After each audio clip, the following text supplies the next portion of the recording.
Good evening. Welcome. You are here to Black Star, Still Rising. And I'm your host, Stephen Silver Carter. And we do this, Black Star, Still Rising, in memory of Philip Jackson and the Black Star Project. And with her gracious and great executive director, Gloria Smith. Welcome here today. I've got an exciting program today. I'm going to introduce this gentleman in a minute, but glad to have him here.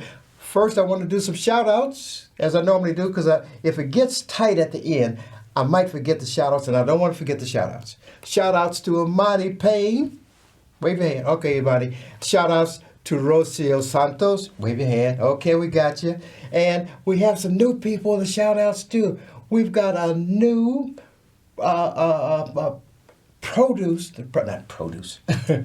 associate producer, Ellis Taylor. Ellis Taylor, as you may know, many of you know, has been an instrument and a principal in the current magazines, the South Shore Current, West of the Rhine Current, and the South Shore Current. Our sponsor, one of our sponsors and contributors, is Current Magazines, and that is Lisa Dawn Taylor, the editor, publisher, founder of the Current Magazines. Shout out to them today too. Welcome here today. Exciting time for a number of reasons. I have this gentleman here today. Tonight we have with us David A. Peterson. Now you're going to remember this name. And folks out at the Atlas Center on 79th and Krieger, folks at the Kroc Center, all our folks who are our regular listeners, get your pencil and paper because we're going to share some information that you want to use and will be participating in with him.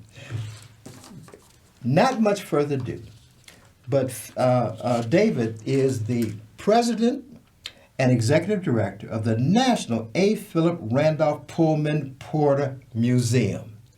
And I have a special affinity for them because my daddy worked 40 years for the Pennsylvania Railroad as a waiter, paid for my college tuition as a waiter on the railroad, and for 40 years. So you're going to find out about this great institution that Mr. Peterson has and tell us about how it got founded. Absolutely. David, please. Well, thank you again for having me. And you know what, just to kick this off. Yes, please. Because you made the intersection between your father. Mm-hmm. You know, at our location, we honor descendants. Mm-hmm. So I brought you a signature copy from our founder of a national registry. In this registry, you'll see different names of Pullman Porter, so hopefully your father's name's in here. I'm going to look for it for If it's not, we will add it. If it's not, we'll add it on the next next version, and it's actually going to be added digitally. Okay. So, you know, I just want to make sure Put it we right get that there. too. Let me turn this around so you folks can see that. Compliments of our founder, you know, of whom I've had And the who's opportunity. the founder? The founder of the National A. Philip Randolph Pullman Porter Museum, the first and only Black Labor History Museum in the world. Tell it again, the first and only Black Labor History Museum in the world, founded by a black woman. Oh, Who was born during Women's History Month, March 1st. She just celebrated her birthday. What's her name? Her name is Dr. Lynn Hughes. So I I have the privilege to be one of her pupils. Okay. To be a mentee, and very frankly, to be a son. Oh, you know, is this nepotism and that is work that is best? So ironically, we didn't tell people we were related initially when I became president about 14 years ago. They would have accused you of nepotism because we wanted to avoid sentiments of nepotism. But you know, now that I'm a little older and I'm not worried about the ego, you can nepotize me. That's right. You know, I got it honestly. It's a privilege. It's a privilege. You know, to be able to sit at the feet of such greatness and be able to say, this is the woman that raised me. You know, so now that I'm carrying the legacy on, I take it very, very seriously. And and now I let people know that that's my mother because I don't want people to think that I'm doing this for a paycheck or because it's a job or it's the flavor of the month now. No, this is a divine appointment and duty. You know, so we at the National A. Philip Randolph Pullman Porter Museum, we're a 29-year cultural institution. Okay, where's it located, by the way? Yeah, you're going to tell us about that because there's a restoration Absolutely, going on. absolutely. We're in the historic district of Pullman, the northern end of Pullman. At the north end? Okay. At the north end of Pullman, so we're 104th in Maryland. So the historic district of Pullman, according to the U.S. Department of Interior, is 103rd Street to 115th Street, Cottage Grove, which is the IC tracks all the way to the Bishop Ford Expressway. Okay. Now, Pullman, although that's the U.S. Department of Interior designated area, the northern end where we are, historic North Pullman, wasn't incorporated into that landscape locally. Now, the footprint is from 104th to 103rd 103rd and 115th Street. And the other, what's at what part of it? Because I passed it, obviously. So again, yes. The U.S. Department of Interior labeled that whole area as Pullman. George Pullman labeled that whole area as Pullman. But because of the restrictive covenants and redlining and things of that nature that took place, and the preservation efforts of, very frankly, most of the homeowners who were there on the southern end of Pullman, the northern end of Pullman wasn't incorporated into that district locally until 1991.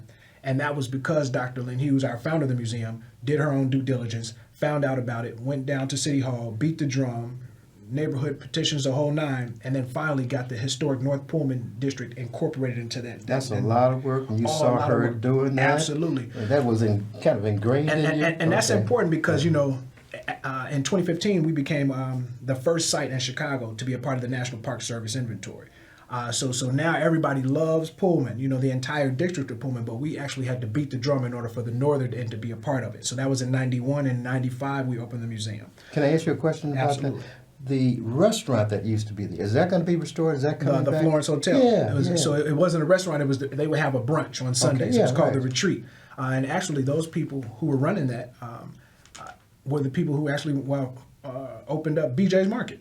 Oh, BJ's? Yeah. Oh, They were a black-owned company, and they were doing these dinners in there, brunches every Sunday. Great thing, and it helped kind of restore the historic preservation spirit of the neighborhood. What made your mother want to do this? What inspired her? Well, we moved to the neighborhood in 1989. But keep in mind, too, this man went to lab school, FAMU. You got a lot of education. Grade school, and don't forget Kenwood. Kenwood. All those Broncos my out daughter there. went to Kenwood. Yeah, don't Yes, forget Kenwood. Right. By the grace of God, we moved out there in '89. Okay. Prior to that, about '87, Dr. Hughes began to do some real estate speculation in that area. So finally, she had purchased a few buildings out there, dirt cheap, when it was the neighborhood was said to have bottomed out. Okay. So in Started doing rehabbing the units that she had, and okay. So my grandfather, an Afro-Cuban, who moved here as a migrant and then joined the army, he was into construction. My uncles were into construction. So when my mother recently divorced my father, she just went to automatically what she knew how to do to survive. Construction.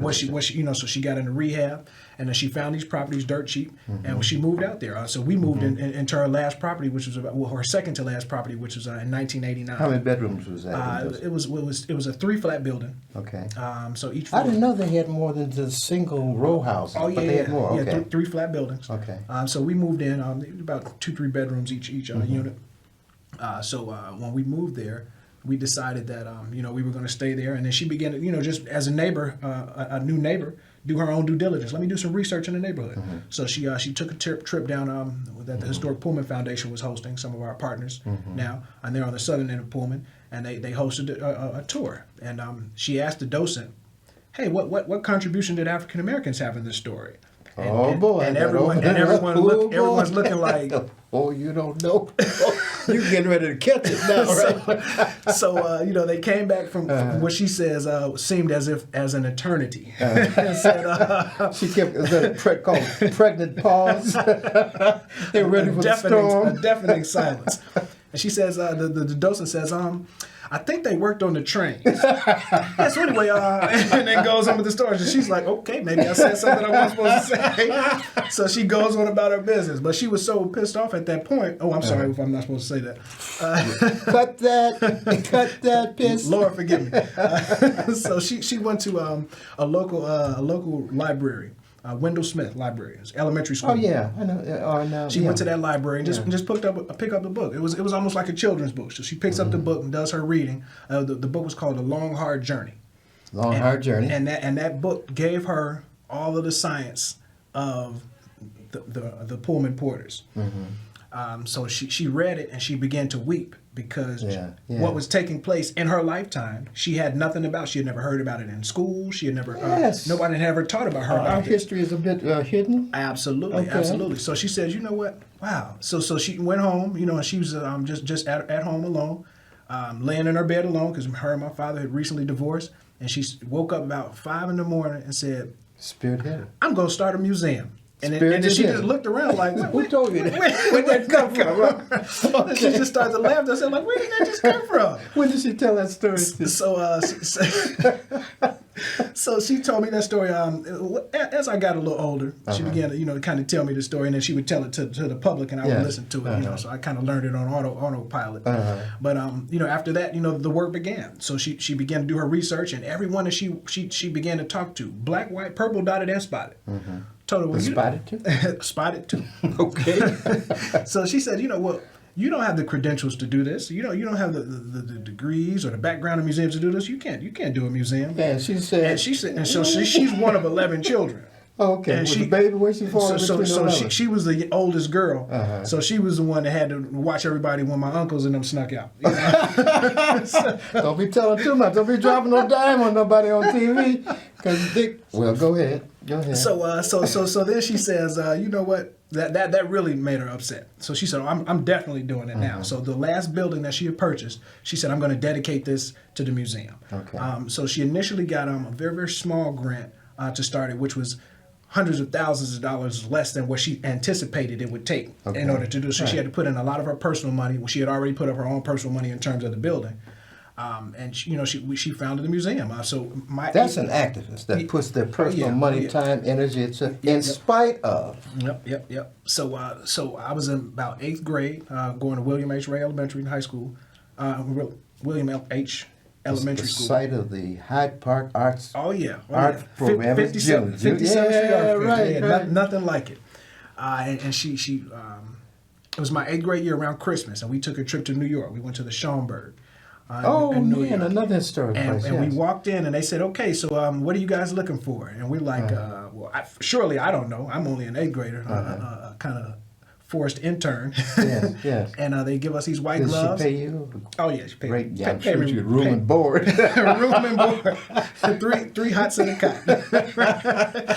So she says, we really don't know at this point what we're looking for. So they give us these gloves, and we get to look through all of these pictorials. So they say, are you looking for pictorial? What kind of exhibits are you looking for? So we wound up leaving there with the inaugural collection, for the most part, of what the museum would be. They gave you some things. They donated something. Gave us some things under the conditions that we wouldn't exploit or sell them. Okay, yeah, that makes sense. Yes. And so it worked out just fine. So in '95, there was an article that came out. Museum doomed not to open because they thought it wasn't going to open. But again, her being a fighter by nature, she used her own money, had some resources, and we were able to open February 25th, 1995. The world's first and only world's first and only Black Labor History Museum opened in historic North Pullman. Now the National Historical Park.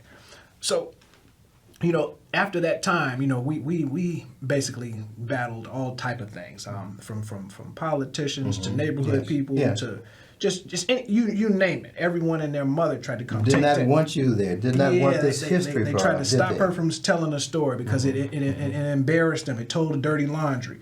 Some people from our hue even felt, I don't want my relatives being, presented as servants, right? But see, what we do at the museum is we don't tell the story of the Pullman Porters.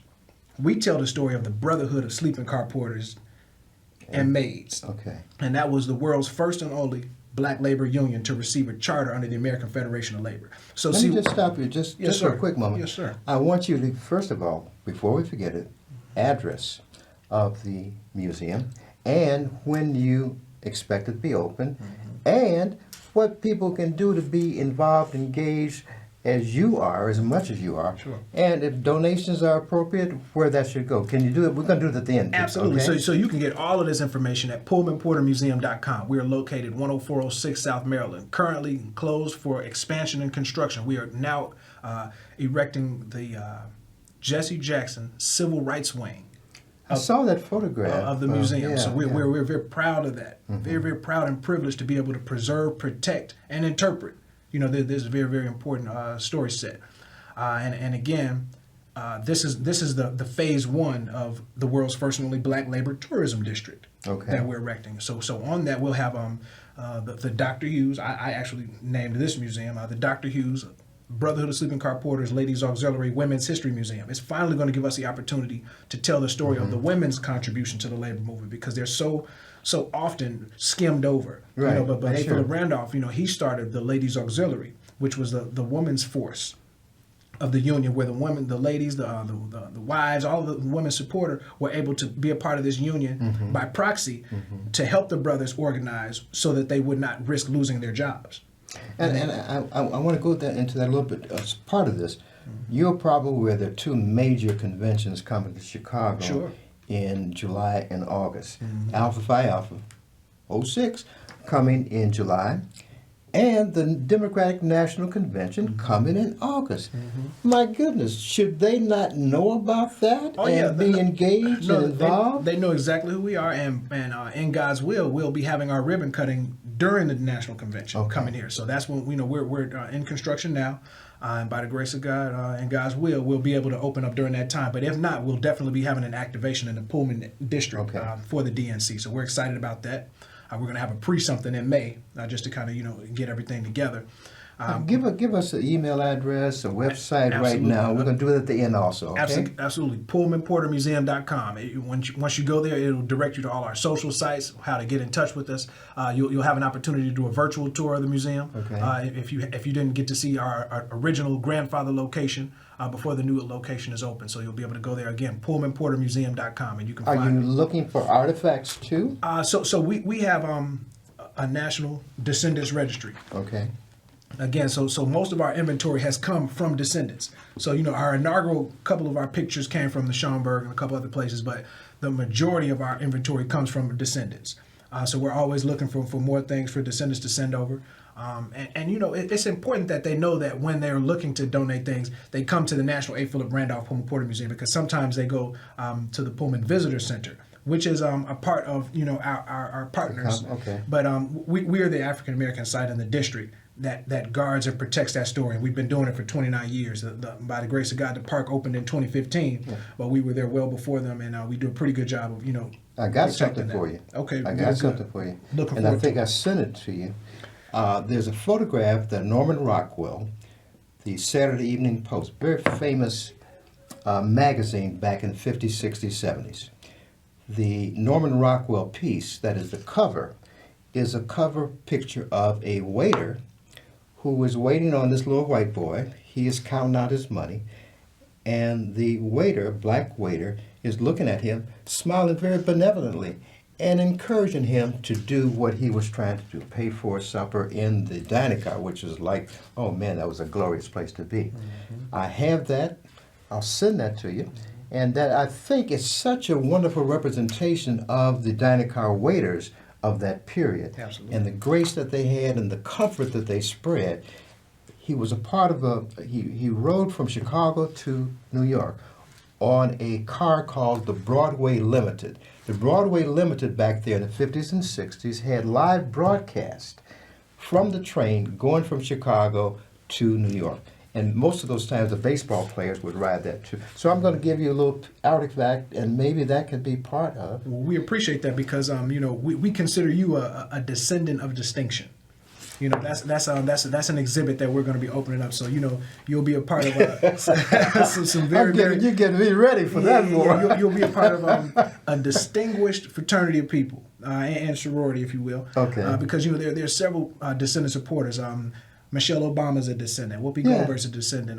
Tom Joyner's a descendant. Robert Towns is a descendant. Taraji Henson's a descendant. So all of these great descendants, we want to create a way where people can find out the lineage and the fruit that these great gentlemen have bared. You know what I mean? And you absolutely are a representation of that. What are some of the things, the artifacts that you have now, and what do you look? What are some of the first things you got from the Schaumburg?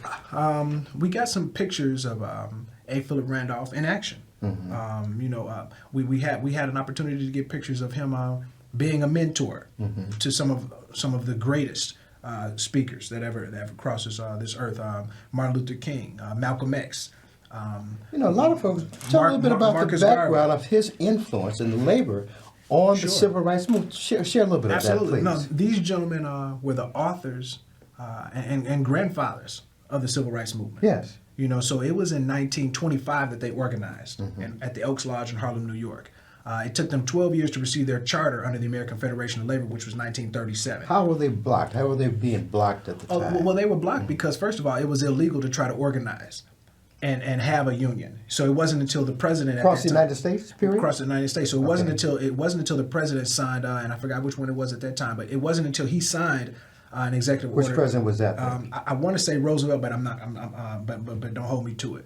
But it wasn't until that time that he signed an executive order saying that people could choose their own unions that they were able to then get their charter. But before that, but from 25 on those 12 years, they had to organize in a very clandestine manner, and that's why the Ladies Auxiliary was so important. So 37, they get their charter. Now it's recognized that they can have a union. Now they're a body politic. Now they have a voice. 1941, they're approached by people in the armed forces about discrimination going on. So now that's their first fight. They take it on. Okay, we're about to do a march on Washington. You all are going to disrespect our people when they are fighting overseas. So they were able to get the president to sign Executive Order 8802, which banned all discriminatory practices in the armed forces and work-related fields. Now we move to 57, Montgomery bus boycott. Rosa Parks is the secretary of E.D. Nixon, who was a porter and representative of the union in Montgomery, Alabama. And now they start the Montgomery bus boycott with the young mentee who was 26 years old, Martin Luther King Jr. Martin Luther King Jr. becomes their mentee. They train him up, get him ready. 63, they bring back out the framework from the March on Washington for 41. And now they have an opportunity to use that voice and that body politic the right way. So we're excited to tell that story at the museum. Again, you can find us at PullmanPorterMuseum.com. Our goal and call to action for everyone is to acknowledge us as the people that brought the Black labor history story to the Pullman National Historical Park. Don't allow us to be victims of cultural appropriation. Now, you know what you have to do now, don't you? You have to give us your vision. Absolutely. That second wave. Our vision is... I want your vision, and certainly your mother's envision. Our vision, I stand on the shoulders of greatness. Yeah. So my vision is always a reflection of those that came before me. Our vision is to create the world's first and only Black labor tourism district, where we'll have the Ladies Auxiliary Women's History Museum, the Jesse White Black Labor Research Library, Pullman Porter's Row, and the Jesse Jackson Civil Rights Wing, which is the extension of the Pullman Porter Museum. So all of this will, our first phase, by the grace of God, will be done in August, and we're looking forward to continue to go down the block to create this Black Labor Tourism District. People who are watching, you all can, again, find us at PullmanPorterMuseum.com. Look at our schedule. We have events coming up Juneteenth. Tell us about the Juneteenth event. Juneteenth, it's our 12th annual citywide event. So this year we're having where's it going to be located? It's in historic North Pullman, right by the museum. So we'll be at Corliss High School, Wendell Smith, and Gately Stadium, and that it's all centered around the youth. We're having the first ever Juneteenth Youth Olympics. So we're going to be able to empower these young people while basing them with culture. We kind of put honey on the medicine and then give it to them. You know? So they're going to know why their history, heritage, and culture is important. But we're going to empower them as well. Who should they write out? If folks want to donate, who should they write the check out to? National A. Philip Randolph Pullman Porter Museum. And again, you can go right to the website and find all of that information. Okay, I know there's some other things that we talked about previously. Sure. I'm more interested in how you got into it. How did your mother... Were you kicking and screaming when you got into it? I got into it through the social learning environment that she set up for me. It didn't hit me until I got a little older. She did kind of had to course me in, but she had some health troubles and was worried that she hadn't created a succession plan. And I'm telling her, hey, I'm here, let's do it. So she sent me to Florida Agricultural and Mechanical University in Tallahassee, Florida. Had an opportunity to go there and learn and create a great network for myself. Came back home. Heck of an atmosphere to be in. Oh yeah, absolutely. Went to graduate school at DePaul University. And you just all around Renaissance man. And while I was in graduate school, I became the president. So, here we are. You got it honestly. Here we are. Yeah. Here we are. But you had a good reference, I would say. Okay. Absolutely. Very good. Now, name of this book again. Talk about that. This is an anthology of respect. And again, this is a Pullman Porter's National Historic Registry. So if you have a descendant who's a Pullman Porter, they very well may be in this booklet. If not, you can go to our website, PullmanPorterMuseum.com. Click on the tab that says Search National Registry and put your relative's name in. If your relative's name is in there, it'll pop up. If it's not, you have the option to actually then enter your relative's name. So anybody who's a descendant, please go to our website, PullmanPorterMuseum.com, and search National Registry and input your person's your relative's information, or find your relative's information. Do you imagine the restaurant going to be open again? Is that plans for that? Our desire in the historic Pullman district in totality is to create more food spots. But right now we have Lexington Belly, We have a Chick-fil-A coming. We have a Oh, Culver's. sorry about the Chick-fil-A took over the bookie joint. So collectively, you know, our people are working very hard to make Pullman a national, international destination site, and that's what we're going to showcase for that DNC. So you all stay tuned. Okay. It's been a very exciting evening today. I was excited because seeing my father's history and knowing that my father was a part of this history. Absolutely. And that what's my new title now? Descendant of distinction. Descendant of distinction. I'm going to walk out here walking 10 feet tall, brother. You brought it to me today. What do you want to tell your mother? She's watching, right? Well, yeah, she's watching. What do you want to tell her tonight? You know, thank you for the foundation. Thank you for your courageous fight to preserve the history of the Brotherhood of Sleeping Car Porters, dining car waiters, and maids. We want to see you. We got some interesting people coming back. You know, now we have a great producer or associate producer in Ellis Taylor. We have another associate producer, Dr. Mike. You've seen Dr. Mike on some of these programs before. And shout out to Dr. Mike, my fellow Kenwood Bronco, who I affectionately call Uncle Mike. Uncle Mike. So thank you for the introduction and passing the rock. He was looking out for you. He knew who Absolutely. to bring. He didn't shortstop. He didn't want to bring nobody on this show that was going to be shortstopping in terms of their presentation. You fulfilled all what I envisioned that you would be. And looking forward to meeting your mother. And I better get my membership in. That's right. Get my check out. Make the check out to who now? Who's it made out to? 8 Philip Randolph Pullman Porter Museum. Okay. We're going to be looking forward to you in the following weeks. You're going to see some exciting people coming, just as we've had David here today. Tell us and write to us at blackbutterfly1940@gmail.com. You can also use my phone number, 312-662-3106. But email me. Tell us what you want to hear, what you want to hear about, some of the other programs that we've had over this past few seasons. And we want to have the people that you want to hear about come here, and we share these experiences. It's been a wonderful evening.